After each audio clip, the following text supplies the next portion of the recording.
really pretty. Thank you. So you agree? What? You think you're really pretty?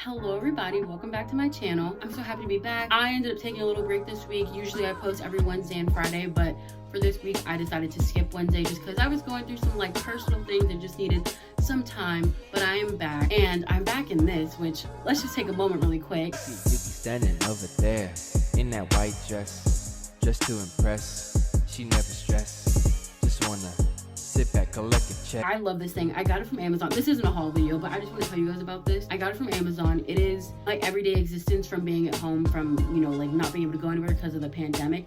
This is taking it to a whole new level. This is great. I love this so much. Anyway, I don't want to keep this intro too long because this video is probably going to be bordering 20-25 minutes. And I know for some of y'all, based on my stats, y'all don't really like that, but you will make time today. So let's just jump right into it. But before we do that, if you are new here, hi, hello, how are you? I hope you're doing well. Make sure you go ahead and hit that subscribe button because I would love to have you. Make sure you go ahead and hit that bell notification because I do post twice a week, with the exception of this week. I post every Wednesday and every Friday, and I would love for you to get a little notification on your phone, on your laptop that says, hey, Shamira posted, you should watch it. And if you're feeling really feisty, you can go ahead and like this video right now because you trust that I make good content and you trust that you're already gonna like this video. Let's jump into it. I announced this on my Instagram, which if you're not following me on Instagram, I don't know what your beef is. I don't know what I did to you. I'm sorry. Always in the description box below, but I will put it right here on screen for you. I think it was earlier this week, I announced that I was starting a new series on my channel called Isn't That Ironic? And basically what the series is I'm going to be talking in depth about topics that based on my appearance or who, you know, you might know me as, you wouldn't think I would have a lot of expertise in this area, right? So I know you're thinking like, okay, well, how am I supposed to trust what you're saying on these topics if, you know, you really don't look like you should be talking about them? Here's the thing, right? I've lived a long 23 years, and I feel like in that time, I have gained like a lot of experience on things, and you'll kind of see this as the series continues on this channel. I kind of feel like being on the other side of issues gives you like, maybe not even a better perspective, but it gives you a unique perspective on things, and it makes you take into account a lot of different aspects. Like you can see where these people are coming from, but when you're in the other of a situation, you can see that point of view too, and you're able to have like this more holistic view of things. So that was kind of my inspiration behind this series. And today's episode is skincare, which was inspired by this tweet. I actually DM'd the person that tweeted this, and she said it was totally fine to use. Big shout out to her. Skincare Twitter be like, gosh, you stupid dumb bitch. Why would you even put that on your face? Are you dumb? So I 100% agree with her tweet because sometimes skincare Twitter can be very aggressive towards you, right? So back in the day when we think about like early, like we'll say like mid 2010s, so like 2013 or like 2017, anything you saw on skincare Twitter was like all that filler stuff that you see, like skincare tips, and it's like, wash your face, drink water, moisturize, and it's like, Rebecca, you mean have a routine? it's really dumb stuff, right? So in that sense, skincare Twitter has, you know, leveled up, graduated. And I feel like now skincare Twitter is in a place where people are caring more about the ingredients instead of like the promises a product makes. So instead of a product saying like, oh, this is gonna clear your skin overnight, skincare Twitter is like, what's on the ingredient list, you know, which is good. It's good that people are caring about what goes on to their skin instead of just like the promises it makes, because when you focus on things like that, you end up with people using St. Ives apricot scrub, which if it works for you, honey, that's your business. But it's like people in skincare Twitter associate being mean as being helpful because they're being helpful at the end of the day. So they don't really like focus on the mean part. So like, let's say you get on Twitter one day and you're like, oh my God, St. Ives has this new salicylic acid facial cleanser. I think I'm gonna try it. You would get jumped. Good. It's nothing. What's good? You tell me stuff. I'm telling you, I want to fight. Okay. I'm telling you, I want to Okay. fight you. I want to fight you. I could kiss you right now if I want to. I'm so close to your face. I want to fight. I want to fight. What's good? On one end, it's like people just want you to use things that are good for you, right? But on the other end, it's like Sarah in Boston, who has like a little Depop account and makes aesthetic TikToks and everything, is like, that product is so bad for you, and if you use it, I hope you die. and it's like, bitch, who are you talking to? And I've even seen the tweets, and people be like, someone will be like, skincare Twitter's so mean, and someone's like, well, how does it mean if we're just trying to give you advice? And it's like, because your tone isn't correct. So if I didn't send for you, then don't come for me. And I think that's what sometimes people on social media need to understand in general, but that's another topic for another series, for another channel. And I find that it's so weird because I feel like people are more aware that the things that are they?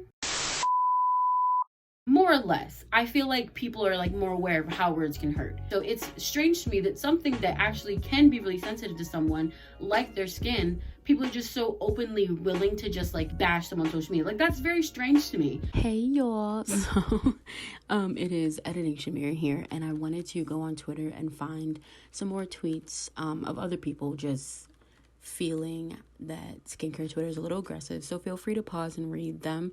But I actually want to talk about this tweet for a few reasons. So one, this is a Black woman. She's an esthetician. And this tweet like got a little bit of controversy from what I saw on Twitter, just because it was like two sides of the argument. So on one side, people were saying like she's being really aggressive, like that's not fair. And other people were like, you know, you're only saying she's aggressive because she's a Black woman. And both of those sides, I think, have points. And I'm not really here or there with it. The only thing I will say is that, like, if you have a position of power in a field that people often come to you with, like, very vulnerable and sometimes even emotional things, because I already said a few times how skincare and, like, people's state of their skin can be a sensitive topic for them. I personally wouldn't tweet something like this because, you know, a future client or a current client could see this and feel some type of way about it. So, yeah, I just wanted to clue that in here. Back to the video. Like I said, I have these two lights right here. They're not studio lights or anything. They're not super special. When I'm editing the footage, so I usually sit like about here. I don't know if it's just illusion, but when I'm watching the videos back, my skin does not look as bad on the video as it does like when I go to the bathroom and like actually look at my face. And that could be because of the iPhone camera, that could be because of the lights or whatever, and just could be because I'm delusional. And then also I have to color correct my footage sometimes because I realize how washed out I look. I'll like insert like a before and after clip.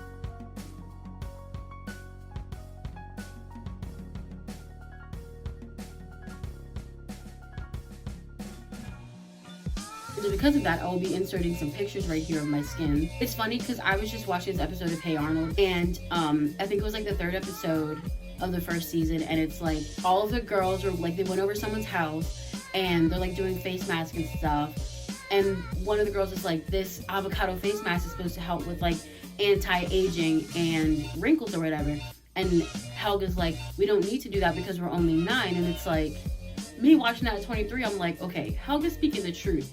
Because, you know, when I was in middle school and high school and stuff, looking back at pictures now, my skin was practically flawless in high school. And I somehow convinced myself that I had all these issues, that I had like blackheads and that I had like acne and something. So I was doing all of these masks, those little Pinterest masks that you would see, like egg whites and tissue paper, and you can make a nice little peel off mask. And it's like, Shamira, you literally have nothing wrong with your skin. Your skin is like plump and glowy. Like, you don't need to be doing this. And yet there I was making these, you know, egg whites, lemon juice, and tissue masks for no reason. And then even like my freshman and sophomore year in college, I was still finding that like my skin was nowhere near as, no, I don't want to say the word bad, right? Because actually bad sounds kind of aggressive. My skin was nowhere near as problematic, in my opinion, as it is now. But, you know, there I was like constantly like putting on the stuff that I just didn't need, but like I like forced myself to see that. So that's one thing. I think, you know, when it's your own body and, you know, it's what you have to see every day, you're gonna be able to see these things that people don't see. I'll like post a bare face picture or something and someone will be like, oh, skin, and it's like, for me, it's kind of hard because obviously when it's your face you're looking at every day, you're gonna be able to see like the problem areas. So I feel like because of all of this like constant looking in a mirror, constantly finding these issues with my skin, I've gotten to a place now where I feel like my skin is just like, alright girl, here's the tea. Gag and tag on this, all of that past stuff, Always catching up now. I think I've gotten to a place in my skincare where it's like, Siri, play Cash Doll, doing too much. I feel like I've done a lot to my skin. You know, more or less, my skin has just become kind of sensitive and kind of like dehydrated, right? So there's a lot of different skin types you can have. I think the main ones that people focus on are like oily, normal, and dry. There's another category that people should be looking into, and it is dehydrated skin.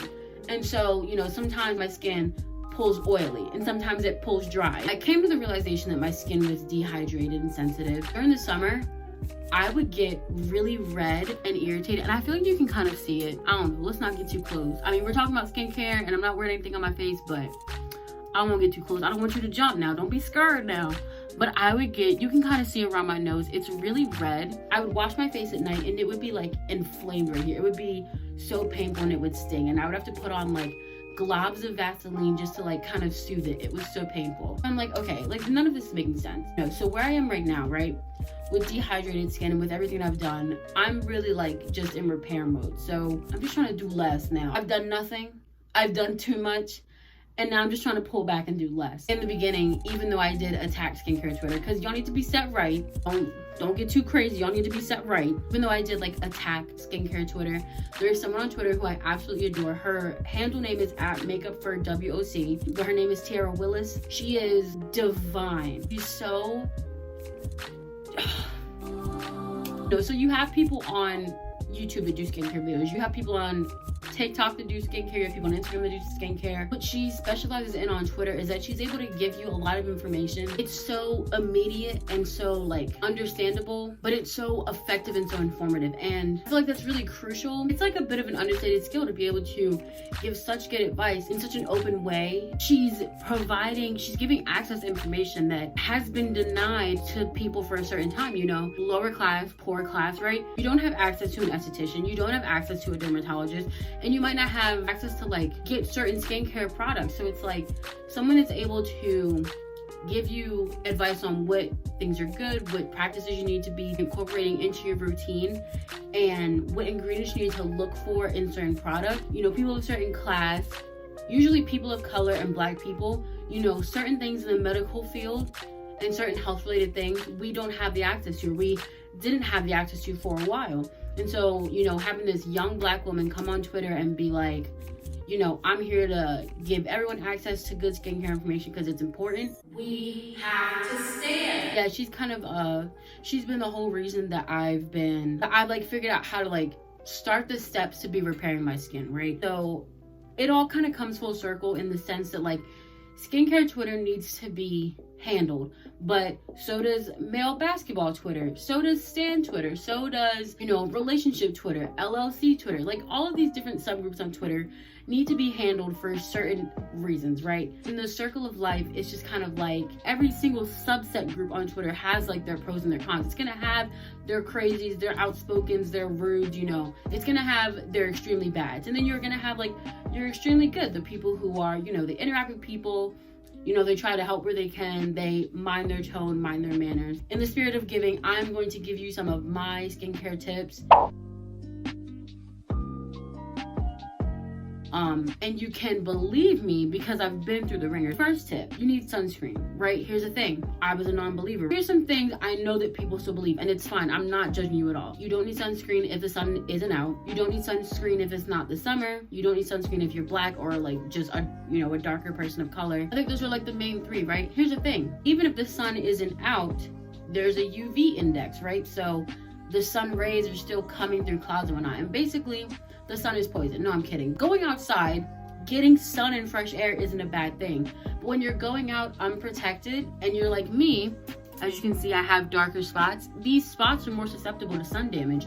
And so even if I could have the perfect skincare routine where it's like all of these products check the boxes for fixing any type of skincare problem, but if I'm not protecting my face from the sun, then it negates every single product that I'm using. All right, let's say it's like a Saturday, right? And you slept in until about 4 and you're like, oh, let me go outside and grab the mail really quick. I'm not gonna tell you what to do. I'm gonna be honest, like maybe on that day, I might not put on sunscreen. But on my regular like days where I wake up at 8:45 and I like literally sit in front of a window all day, and I have the sun coming in, I do put on sunscreen. And then like when I go to the grocery store on like weekends or not, I make sure that I put on sunscreen. Next, chemical exfoliation products. Let me tell you this. If you know skincare, you probably know the brand, The Ordinary. They have this product called the glycolic acid toner. It's a really good toner. Chemical exfoliations are more preferred over physical exfoliations, right? So it's a good product in the sense that it's a very safe chemical exfoliation. What you should do, which was what I was doing for, 4 months on end, was using it every night. No, a chemical exfoliation, that would be like going to an esthetician and getting a chemical peel every day. I didn't know, because I thought I knew that glycolic acid was a chemical toner or a chemical exfoliant, and I thought it was formulated to be safe to be used every day because it was in a toner. It wasn't. And so I'm literally stripping my skin every day. And so when you do that, you're making your skin more sensitive. So, it'll get to a place where it looks really good, and then in the blink of an eye, it'll just get real bad on you. Then you start ending up with, pimples. No matter if you pop it, touch it, bop it, twist it, break it, shake it. Even if you look at your pimple wrong, it'll leave a dark spot. And so that's kind of what I've been dealing with here, is thinking these products are really safe to use every day, using them every day, sensitizing my skin and making my skin more susceptible to these dark marks and, cystic acne and whatnot. Don't associate like eating healthy with good skin, because that's just gonna like lead to a whole bunch of other misconceptions or whatever, right? Unless you're eating, like a maniac, right? What I mean by that is you can't, drink dark soda and eat like sugary cereals and pizza and ice cream and like a tub of lard every day and have perfect skin. Like, in that regard, that's going to show on your face, right? But that's going to show on your entire body if you're eating like that. On the other end of that, if you're eating, leafy greens and drinking 7 gallons of water every day, you probably will have good skin. But in both of those instances, you could also have you could have the opposite skin that you would think, Someone who eats a salad every day could have like the worst skin possible. And by the grace of God and other divine powers, the person who, bathes in a tub of lard could have amazing skin. My last tip, your skincare. The things you do to take care of yourself are your self-care, right? It's you putting time into yourself to make yourself feel good so you can put the best version of yourself out there, right? If you are not taking care of yourself, you can't take care of other people, you can't take care of other things, and you just won't be able to, be your best self. And sometimes it can be a lot more complex than that, and that's totally fine. Speaking on like a very surface level, when you do things like take time in the morning or at night to just like relax yourself, decompress, and just like massage your face, work some products into your face, you're taking time to replenish yourself and just breathe, and it kind of seems like somewhere in time, skincare and taking care of yourself has become like a vain thing. It's become like something that is only meant for like really feminine girls, and like they're very uppity and very like prissy, and it's like everyone should have a skincare routine, a type of like body routine, because if you can take care of this, then some of that will trickle into here, and here you'll be able to put out, a lot more positivity, a lot more happiness, because you've taken care of the roots, you've done the work of the foundation, and now it's time to build up and build out from that. You see what I'm saying? Yeah, I think that's it. Let me know if you guys like the series or not. This is something that, I don't know, like it's not like a big project I was working on, but it's something that like I was really excited to start working on. It's something that when I had the idea, I was like, I think this is going to be so much fun, and I'm really going to enjoy filming it and talking about these topics. So I really do hope you guys liked it. Let me know in the comments below what your skincare story or journey is or has been. I would love to know. If you have any tips or recommendations, as always, please share them. Don't be rude. Don't be a skincare Twitter head. But come on, this is a sham fam right here. So share on, people. Let's talk about it. Let's get this conversation going. Of course, if you are a person of so few words, but you still would like to let me know you enjoyed the video, you can be sure to hit that like button. You can also make sure you subscribe, because then I know not only did you like the video, but you loved me. And you can also go ahead and hit that bell notification for me, so that next time I post a video in this series or anything else, you'll be notified. Take care of yourself, love yourself, take some mental time when you need it, because Lord knows, sometimes you just need a break to deal with life and understand what's going on in life, and processing things and understanding things just sometimes takes time. But you'll be good. I know you'll be good. I'll be good. We'll all be good. Thank you all so much for watching. I love you all very, very much. Thank you all so much for allowing me to take a break and then coming back and talking for half an hour about some crazy stuff. I appreciate you, and I will see you in the next one. Peace.